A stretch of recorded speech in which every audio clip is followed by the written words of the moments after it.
Daytime or nighttime? Nighttime. Nighttime. What do you say? Daytime. No, you said nighttime. What is it? Nighttime. Nighttime. You sure? Daytime. Yeah, it's a panoptique, Polyrama panoptique. It's a very magical box. You'll all have a chance to look at them later. But just for now, just watch. Magic.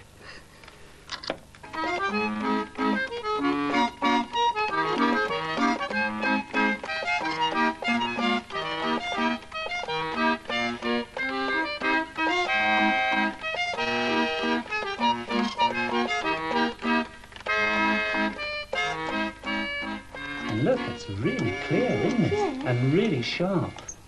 Yeah. It looks like real movies. Yeah. I like the praxinoscope a lot. Some of them are very decorative. Some of them have got little theatres and everything. This is quite a pretty one. I've got a lot of pieces upstairs, which you'll like to see later. Let's see what my favourite is. The Kinora, a lovely toy. This one's not particularly...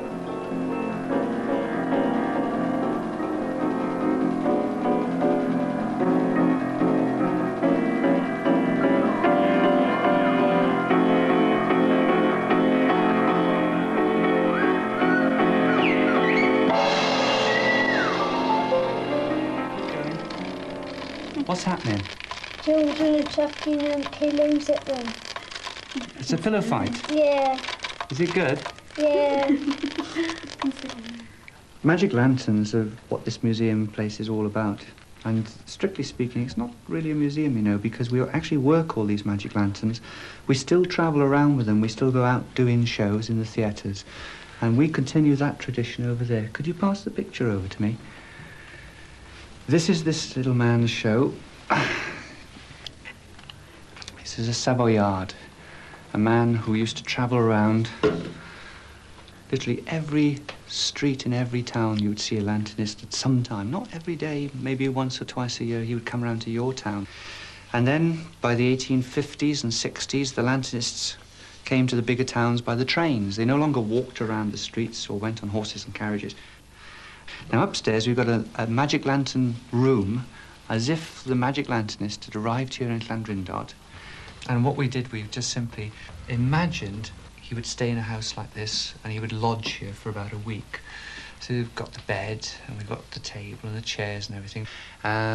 What else? He's got his smoking jacket on there, look, on the front of the bed. His show's probably going to come up tomorrow. He's got to get himself sorted out, so he's going to write a few letters. He's going to maybe put some posters out around town. He's got his triple lantern with him. See, that's in the right-hand corner. It's a lovely lantern. And you can only imagine how good they must have been. Some of them were fantastic. Some of them were not so good. Some of them weren't very good and didn't last very long.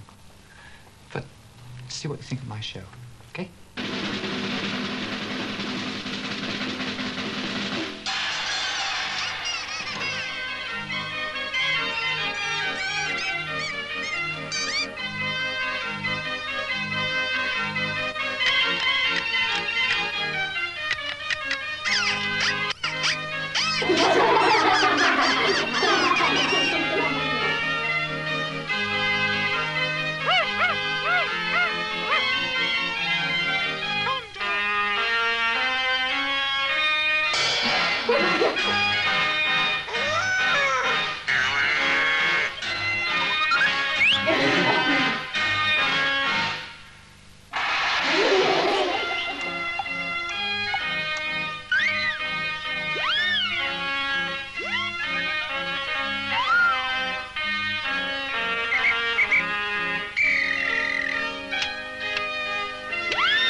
Hello, Doug Lear.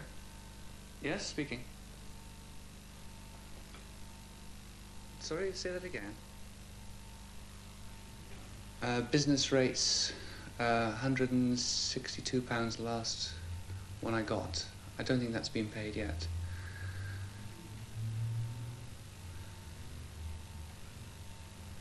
Yeah. Mm.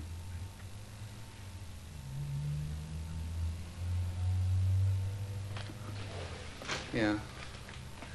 Yeah, well, what can I do? I'll come down and have a chat with you about it. It's a bit difficult at the moment. Well, the difficulty is that I have to pay everything on cash basis at the moment.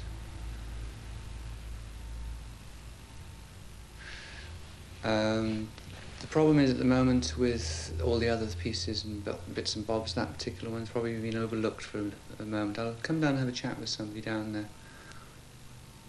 2 o'clock. We've never had debt. We borrowed a little bit of money when we were on the boats. I sold some bicycles to keep the bank manager happy in those days. And when I went to my other museum in North Wales, as soon as we started to see that we were going to run into debt, we sold the place. I mean, this is just one of those marriage bust-up things. As you know, we've hit a crunch point now. I've been through with you the VAT and the fact that they are pressing for a number of bills based on outstanding returns going back through 1991. I've got a statement of affairs here drawn up as of today's date, listing your various assets and liabilities, and on a forced sale, of course, some of those assets won't realise their full potential. And particularly the equipment. I mean, the equipment, it just depends on who's at the sale on the day, regardless of what people like Christie's family would at. And of course, on top of this, you've got Anita in the wings waiting for a settlement of some sort. Yeah, I can't emphasise too heavily quite what a problem it is. And you're faced with the stark reality of, in amongst all of this, trying to keep the Magic Lantern Theatre going. There's nothing I can do about it. The thing seems totally out of my control. I am actually watching this from a distance. There's nothing I can do. It's been decided. I think I still love him, that's the problem. I just can't live with him anymore.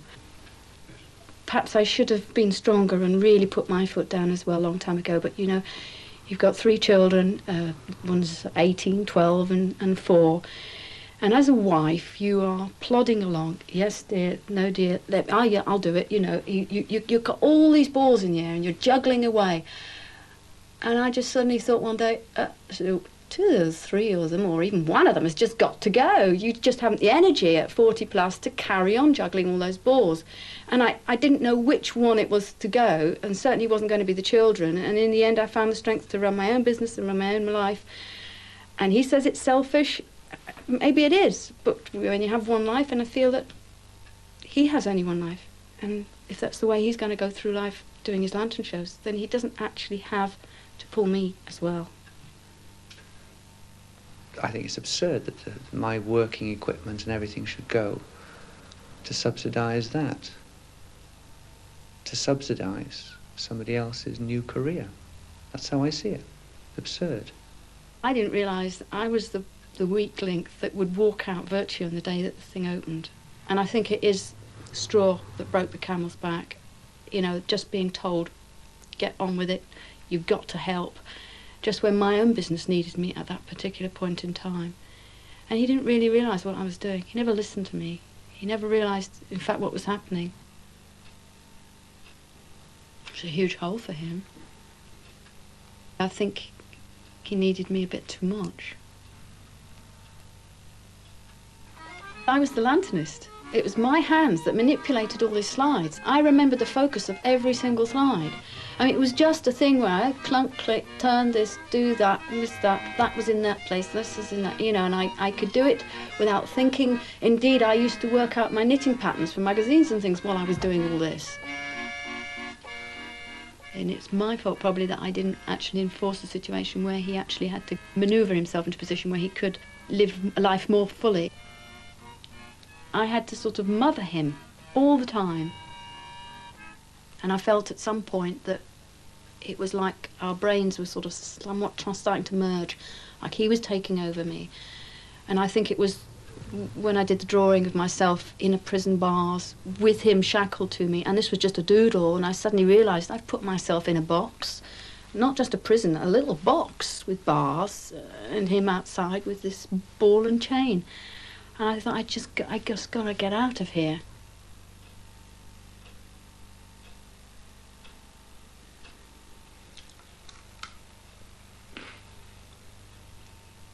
It's just very sad. And maybe I should have stayed there, but I couldn't.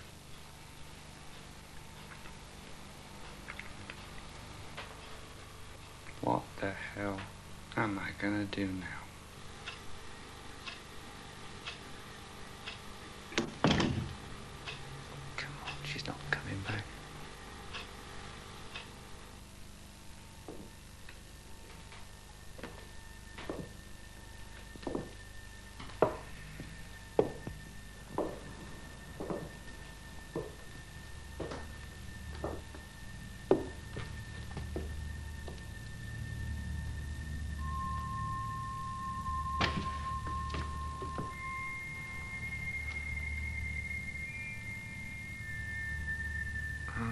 That's weird.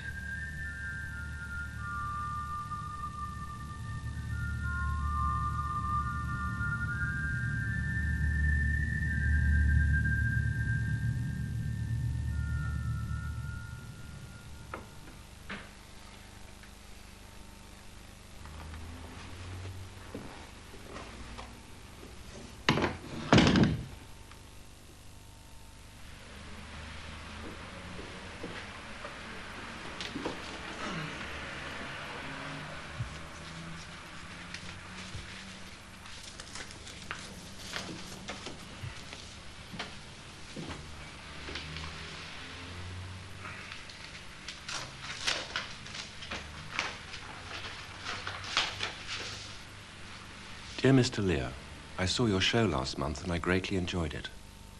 And since then I've found these letters that might interest you. They are written to a great uncle of mine 100 years ago by his friend, Frederick Catherwood, a magic lanternist. Dear old friend, your note duly arrived to hand, and I should have answered it before, but I've had so much to do writing for engagements, I'm sorry to say, without success.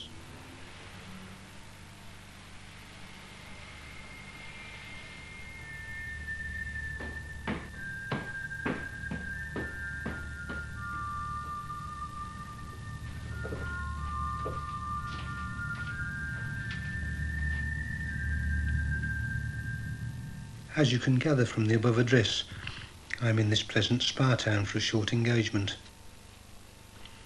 Everyone is extremely kind, but I have to confess, though I am well entertained with the usual courtesies, my audiences in the evenings have not lived up to my expectations. There is a sense of expectation in the air, which I know only too well. Sadly, it has nothing to do with my presence. When I think back to my visits in the past, it makes me very sad. Well, Mr. Catherwood, like you, I keep thinking back. All those years together. All those shows we did. Thousands.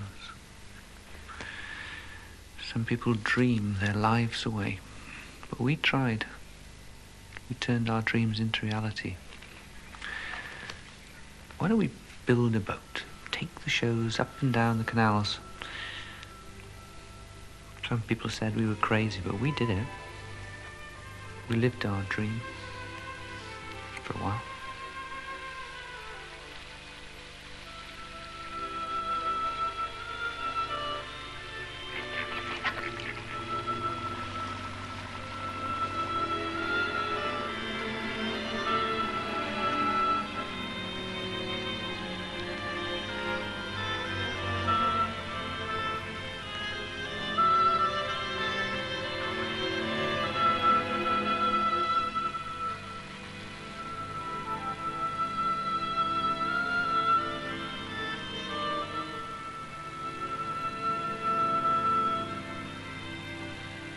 All that preparation, all that cleaning and polishing, all that loving care. Year by year the collection grew, and year by year the shows got better and better. You ask about the triple lantern you loaned me last June. Well, old friend, it has done me proud. As you rightly observed at the time, it's the zenith of the art of optical precision. Though there are times when I wonder how long our art will have an audience.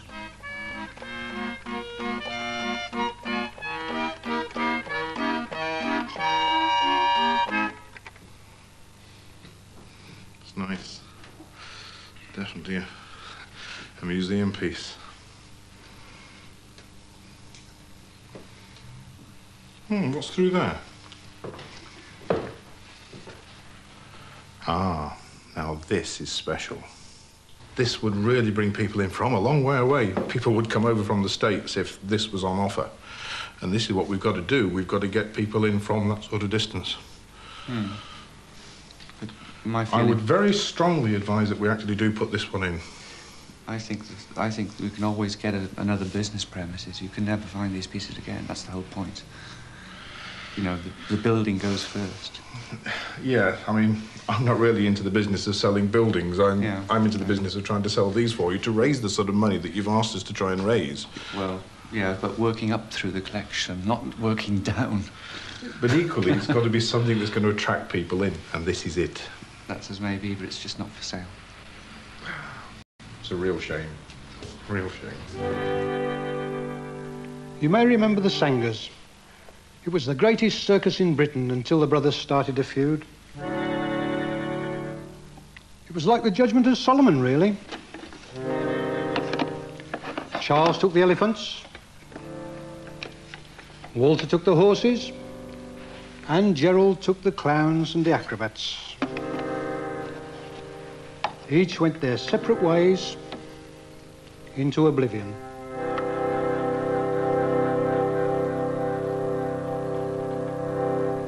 The problem is that you've now got to split your assets in some sort of equitable manner, which will enable Anita to disappear off the scene. I spent 20 years, half a lifetime building the collection. I'm not going to let it go. It's bound up with my life. What about me? Am I not due for anything after 20 years? She's something unique. It's not possible to let it go. Do you think that without them, you'll be any less of a person? Maybe it's a failure of imagination, but I can't see myself without my lanterns.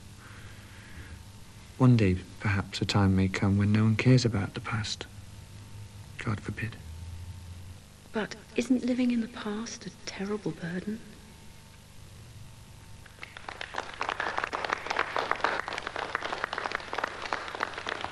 My dear old friend, the audiences have been pitifully sparse. I feel that most who come applaud more out of nostalgia than enthusiasm. Well, I've come to the end. The final curtain on an old dinosaur. The passing of an age.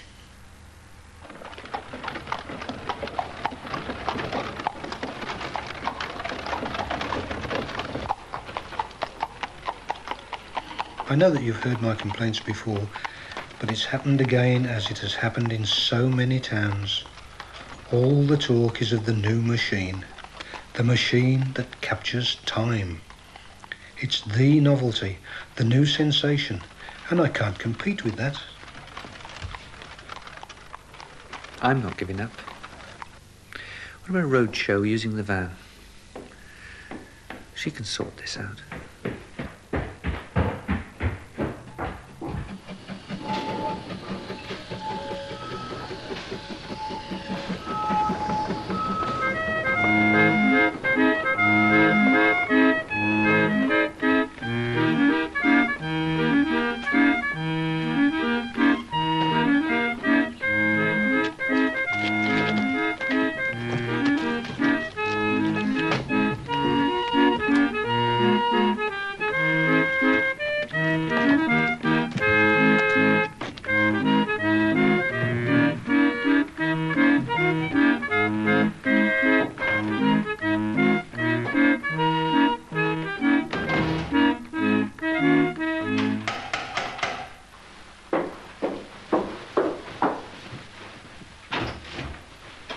Bonjour. You expect me, I believe, Madame Capaldi.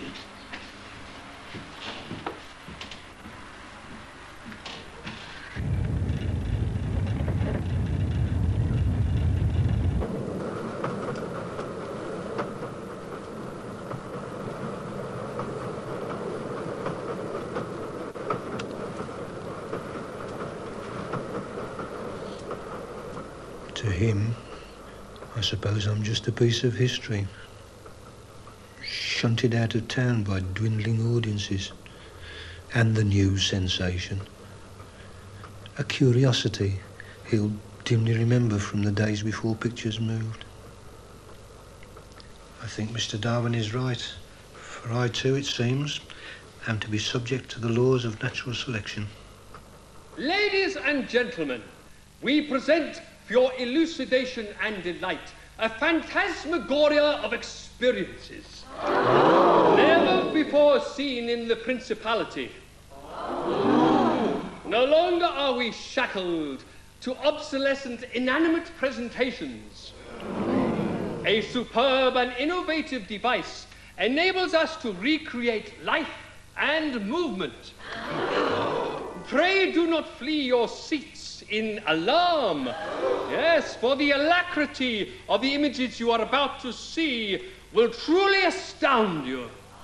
Ladies and gentlemen, I present to you the 8th wonder of the world, Madame Capaldi and the bioscope.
If I could just put the clock back to how it was.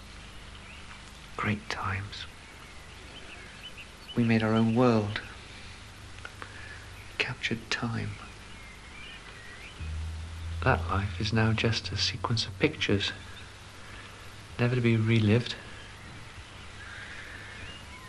No, I've got the pictures in my mind, but I can't get back to that time. Maybe I'm like all of us, only remember childhood's sunny days. But I don't think so.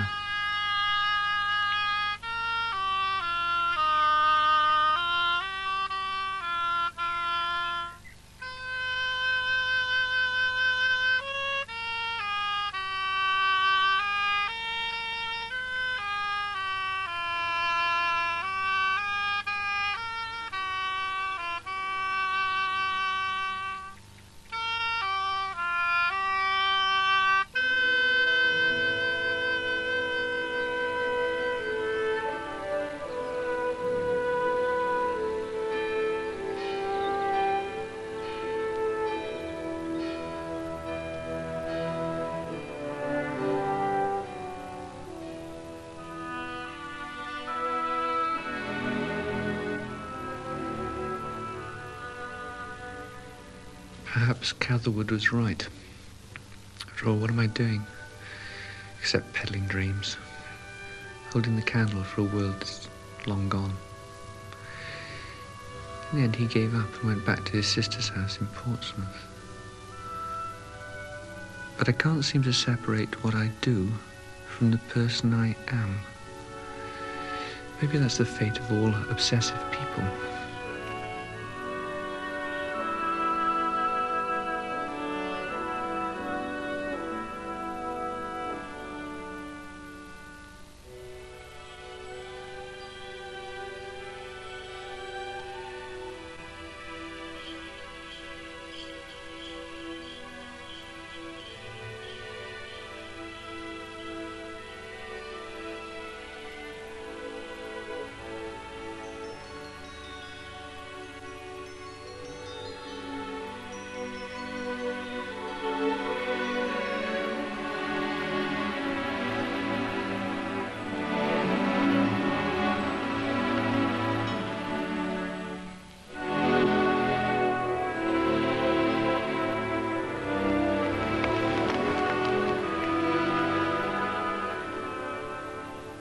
We captured time.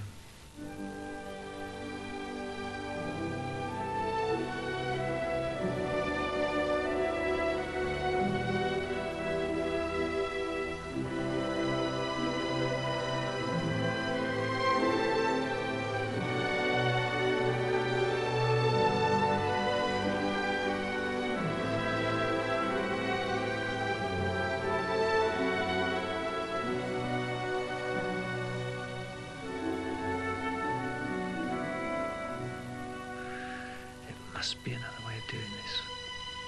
There's got to be another way. Let me think. Bigger roadshow. It's going to cost a lot of money again. I think go back to the original collection again. The collection's extensive. There's 10,000 slides there. All that's got to be developed. All the research has got to be finished on that. Books, that's it. That'll keep it going. And then the shows can re-emerge. I'll think about it tomorrow.